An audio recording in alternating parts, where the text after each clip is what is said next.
Welcome back. I'm still with Talks International editor Isabel Oakeshott. Before we get on to our next item, let me know what you think. Is Donald Trump really that wrong to aggressively pursue a kind of peace deal for Ukraine and Russia? And are people overreacting?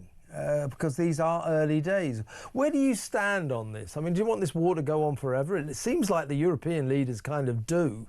So let me know where you stand. 03444991000. Now, on to the main attraction, Isabel. The story that I think, well, it certainly annoys me. I know it will infuriate you. And I suspect my audience won't be too thrilled about this. As you said earlier, another day, another mad decision by one of these tribunal judges. These immigration tribunals. This one beggars belief.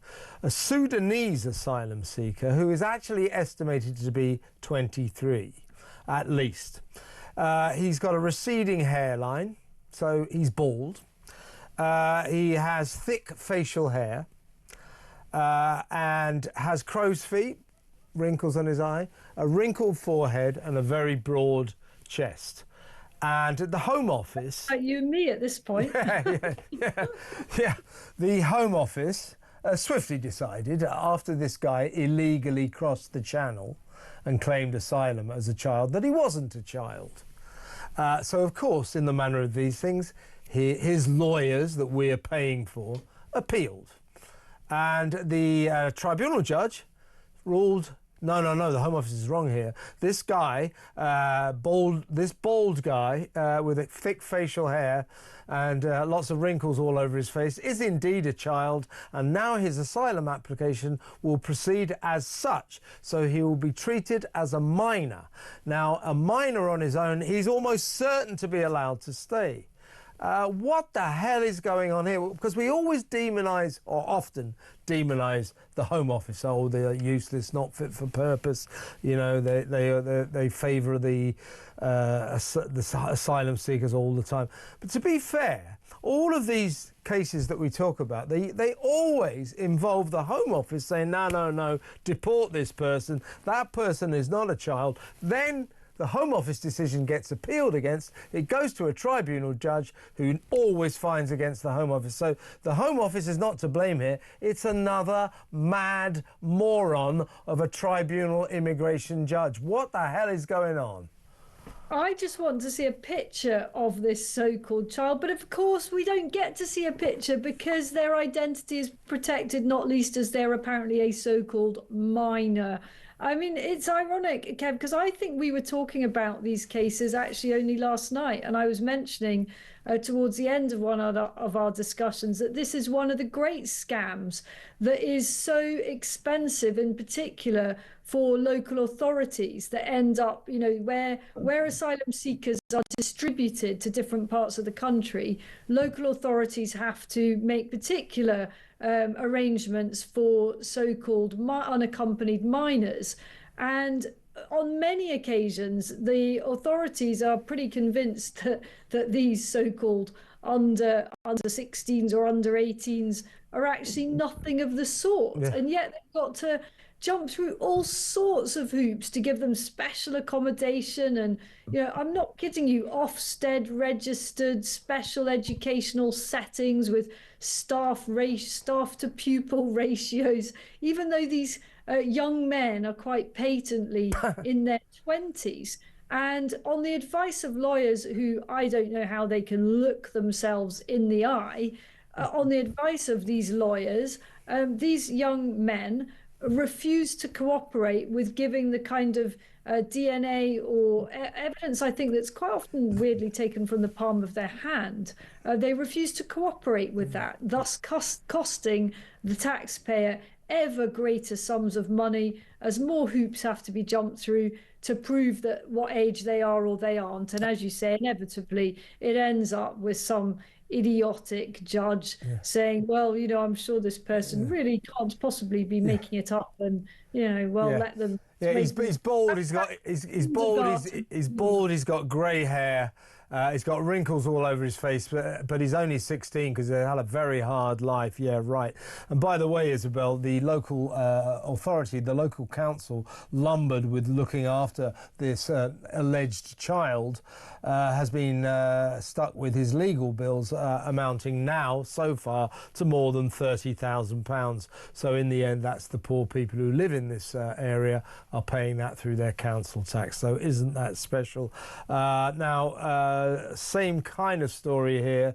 A Syrian sex fiend who was found guilty at Bournemouth Crown Court last November was all set for sentencing until his defence barrister stepped in and said, now what this person did, by the way, is that we've got a name for this guy because he's in the legal system.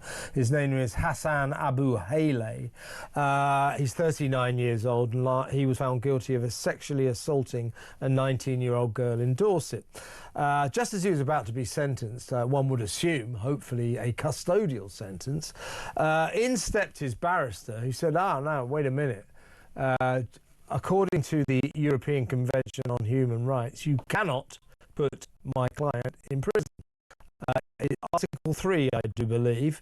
Because when he was in Syria, he says he was jailed in an Assad prison and tortured and therefore contracted post-traumatic stress syndrome, which he's still got. And because of that, to put him back into prison would exacerbate his PTSD. That's against the terms of the European Convention on Human Rights, and as such, they still haven't reached a decision on whether or not he's going to go to jail. So far, again, because of the ECHR, this rapist, this sexual assaulter of a poor 19-year-old girl hasn't gone to jail and still isn't going to jail because of the ECHR.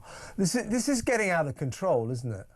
Oh, totally out of control. So let's put it more simply. I mean, what's been decided here is effectively that this Syrian criminal is allergic to jail. That's what they've decided. You know, he can't go to jail because he's allergic to it because he had a distressing time in jail in Syria. Well, you know, I'm sorry if he did have an awful time. Those Assad prisons were pretty horrendous.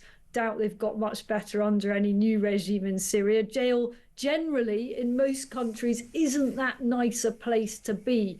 So you would have thought that when you came to Britain and you were given refuge, you'd be on your best behaviour. Having experienced how bad jail is, you might think you want to avoid it in the UK. But no, this guy committed a crime and now he's trying to get out of jail on the grounds that it might... Well, wait a minute. No, you got that wrong. He hasn't been to jail. He's trying to get out of going to jail. Get out of going to it, indeed. That's what I meant. Yeah, on the grounds that it might be a little bit bad for his health. Well, yeah, Crimea River.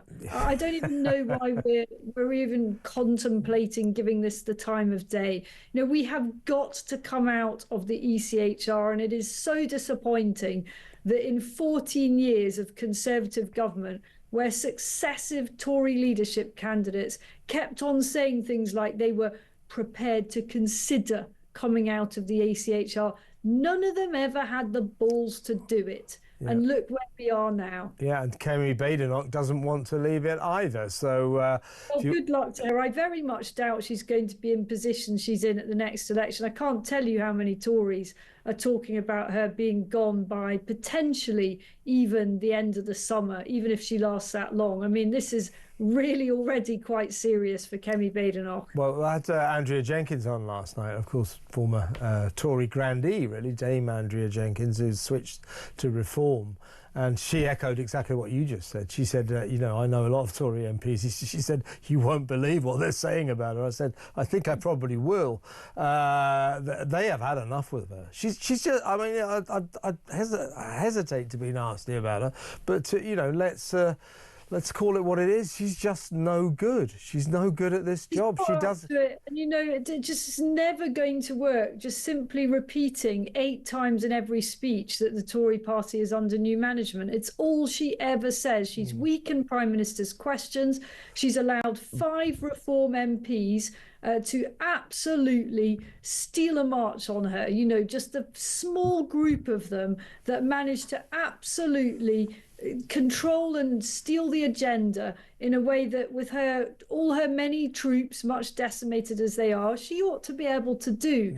So here's what they're talking about. They're talking about either getting rid of her in the summer, or the absolute end stop will be around the time of the Welsh elections next May, not this May coming. I'm really not sure she'll last anywhere near that long. Yeah. You know, I just think the Tory party, once they realise that a leader is no good, they don't usually hang around very long. Well, yeah, that's true. Well, they've got to get a move on, because you know, they need someone who's shouting from the rooftops. They need someone who will dare to disturb the universe, who will stand up and say, "We'll leave the ECHR. This is the number of migrants I'm going to let in every year. None." Something like that.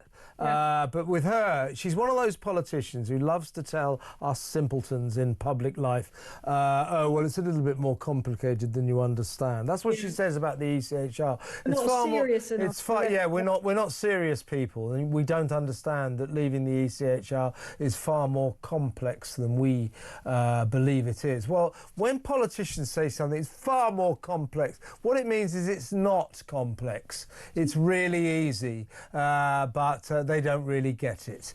So yeah, I agree with her, with you. She's not going to last long, and if she does last, Tories are in even bigger trouble than they already are.